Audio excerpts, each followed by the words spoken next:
Way now. Good afternoon, Andrew. Welcome to this conversation. Andrew Geddes is the former chair of Green Cross Limited, a post he had for 11 years.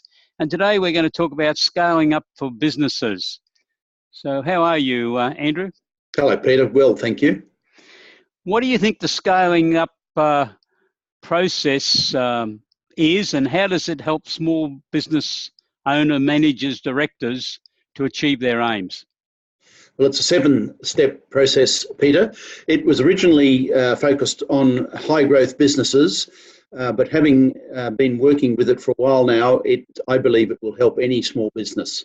So the 7 steps are that the first thing is to create a senior leadership group so that rather than trying to manage and improve the business by yourself, you create a team who meets regularly and they work on various projects to improve. It might be marketing or sales, or it might be a matter of administration. It doesn't really matter. We choose different things to work on every quarter. So the first step, create a senior leadership group and commit to meeting regularly. The second step is then let's define what we want this business to look like in 5 years' time, particularly around who are the best customers, what are the most profitable services or products, and how do we grow and develop that side of our business. We can then set revenue targets, margin targets, and get a feel for what we'd like the business to look like it's a development direction, it's a vision for improvement in 3 to 5 years. The third step then is to revisit and make sure we document our purpose or our focus. It could be called a business why. For example, I'm currently working with an engineering company in Newcastle, manufacturing engineers, and they deal with oil spills or smells, and their purpose and focus is cleaning up Australia. And, they get out of bed and come to work with vim and vigour because they want to help fix smelly problems or oil messes or whatever it may be. So what's the purpose and the focus of the business, particularly if you can build it into something that's positive for your community. The fourth step is then let's define our core values. These are really statements about what we stand for: honesty, integrity, helping others, listening. It defines the sort of people you want in your business, and it creates the internal atmosphere or culture. So it's important to then use your core values in both selection and recruitment, in performance development, and it helps you make decisions about discipline and what's acceptable behaviour and what's not. Having set all that up, the fifth step then is, well, what are the 3 things we're going to nail this quarter to improve the business?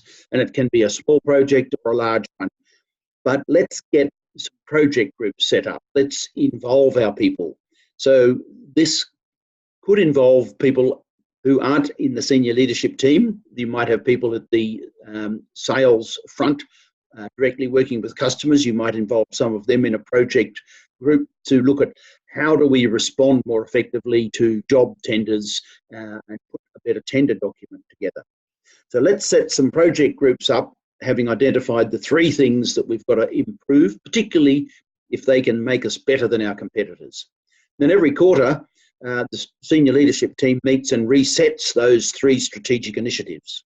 So at the moment, as you know, there's so much change out there being driven by technology and innovation. So we, in small business, must be nimble and respond to it. This project group with the 3 things we've got to nail each quarter really gives that impetus. The 6th step is then, well, what pattern of meetings are we going to have?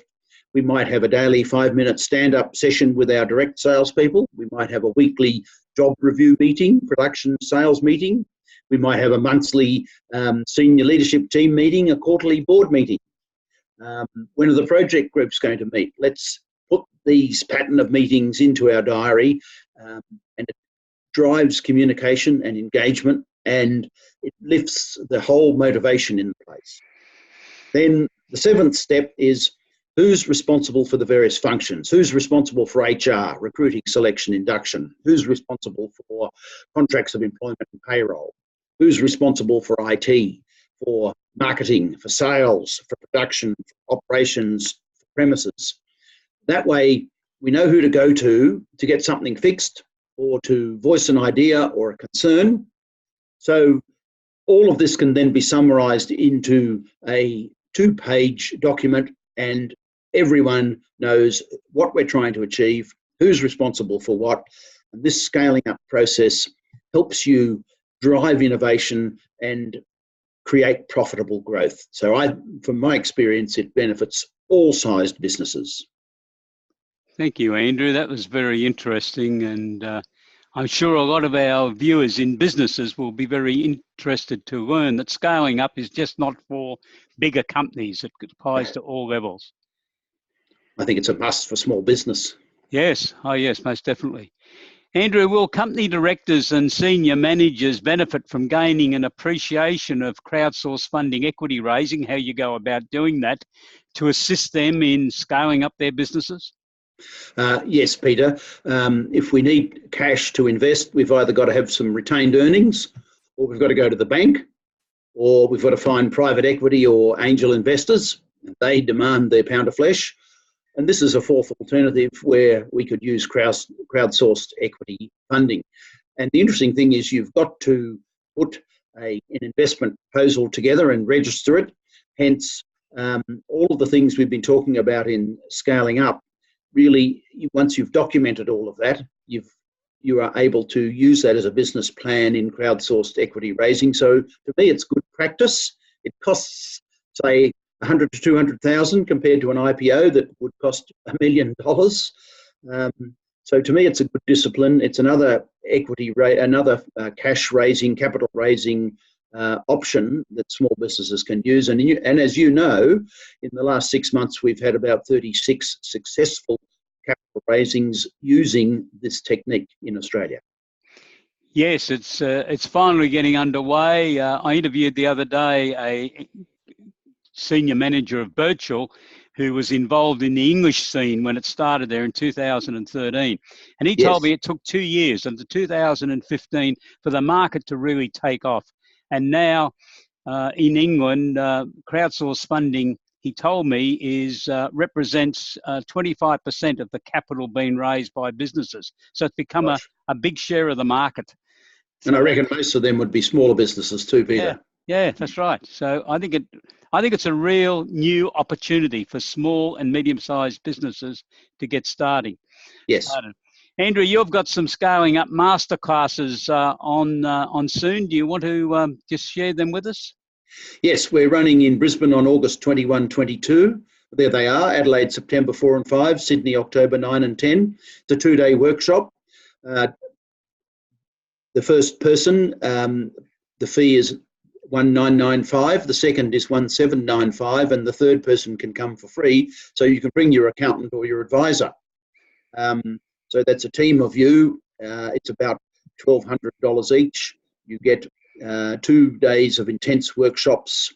You get put through a number of planning processes, utilising a detailed workbook with various faculty leaders, myself, Dr. Glenn Richards, who was the CEO of Green Cross when I was chairman, Anna Samios, who's a scaling up certified coach, Andrew Geddes, who is David Kosh's production manager, will talk to you about digital marketing and how to create videos and utilise those new techniques. And Alan Miltz, who's a cash management specialist and passionate about numbers. So it's a great faculty. It's a great 2 days. We ran it last year. It was very successful and it was highly regarded and well received. So we hope that we might be able to get some accountants and other advisors to come along with their clients and start that process of forming that senior leadership group. Okay, Andrew, and if they want more details, people can contact you? Yes, go to my website, www.andrewgeddes.com.au, or on your website, ESS BIZTOOLS. I think the brochures are on both websites and full details, plus telephone numbers if people want to talk to us. Yes, well, we have them on essbiztools.com.au and also on esssmallbusiness.com.au. I attended that masterclass session in Sydney last year. It was an eye-opener. I had a client with me who ran an engineering consulting business, and he was very interested with the process. So any of you out there who are running businesses that have got an inclination to grow the business, or even if you haven't got an inclination at this stage, I think you should have a good look at this and give yourself a couple of days of professional development presented by real experts. And hopefully that'll get you right on your journey to grow your companies. Or even to survive in this high change. That's right. Peter. That's right. Thank you very much. Thank you very much, Andrew, and we'll talk to you later on. So to everyone, thank you for being with us today. Have a great day. Goodbye. Thanks, Peter. Bye-bye. Bye, Andrew.